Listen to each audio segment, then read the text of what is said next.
क्या ब्रह्मदेव ने अपनी ही बेटी से शादी की थी? हिंदू धर्म को बदनाम करने के लिए गैर हिंदू लोग अक्सर इस बात को उठाते हैं और जिन हिंदुओं को इस बात की जानकारी नहीं है वो उन्हें जवाब भी नहीं दे पाते। सबसे पहले जिन्हें कुछ नहीं पता उनकी जानकारी के लिए बताना चाहूंगा, मत्स्य पुराण के अनुसार पृथ्वी की रचना करते समय ब्रह्मदेव ने इस सृष्टि पर सबसे पहले 7 पुरुषों का निर्माण किया और उन्हें अपने मानस पुत्रों का दर्जा दिया। इसके बाद उन्होंने पृथ्वी पर मानव उत्पत्ति के लिए एक स्त्री का निर्माण किया और वो स्त्री ब्रह्मदेव को इतनी पसंद आ गई कि उन्होंने उसे अपनी अर्धांगिनी, अपनी पत्नी का दर्जा दिया, जिन्हें हम सरस्वती या शत्रुपा के नाम से जानते हैं। इस पर सभी देवता नाराज हो गए। उनका कहना था 7 पुरुषों का निर्माण किया, उन्हें अपना मानस पुत्र कहा, तो इस नाते से सरस्वती उनकी मानस पुत्री हुई, उनकी बेटी हुई, वो उन्हें अपनी पत्नी का दर्जा कैसे दे सकते हैं। और इस बात पर शिवजी तो इतने क्रोधित हुए कि उन्होंने ब्रह्मदेव को श्राप ही दे दिया कि त्रिदेवों में कभी आपकी पूजा नहीं होगी। और कहा जाता है तभी से ब्रह्मदेव की पूजा नहीं की जाती है। अब सबसे पहले तो मेरे एक सवाल का जवाब दो। ब्रह्मदेव जो कि पूरी सृष्टि का निर्माण अपने तपोबल पर, अपने मस्तिष्क से करने की शक्ति रखते हैं, क्या उन्हें अपनी भावनाओं पर इतना भी काबू नहीं होगा कि वो एक स्त्री की तरफ इतनी आसानी से आकर्षित हो जाए? और चलो मान लेते हैं अगर वो हो भी गए तो क्या उन्हें नहीं पता होगा कौन उनकी बेटी है और कौन नहीं?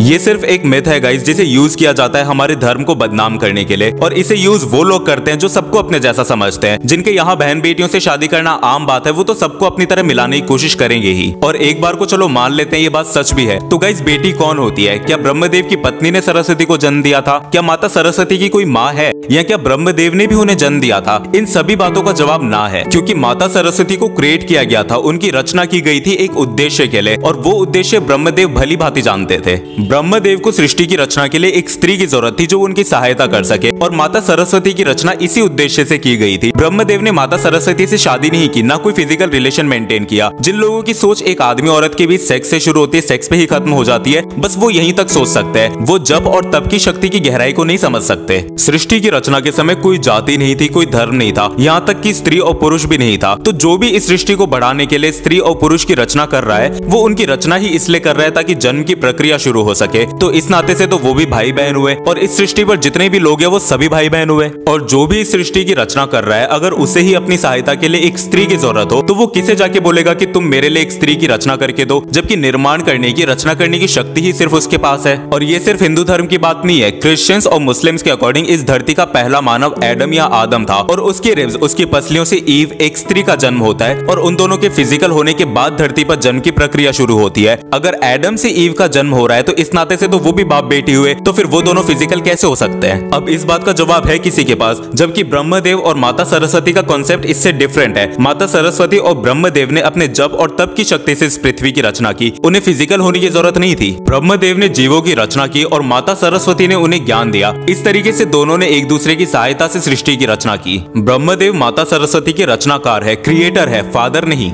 आई होप ये वीडियो हेल्पफुल हो, सभी को उनके सवालों के जवाब मिल जाए। ऐसी ही और वीडियोस देखने के लिए सब्सक्राइब और शेयर जरूर करें।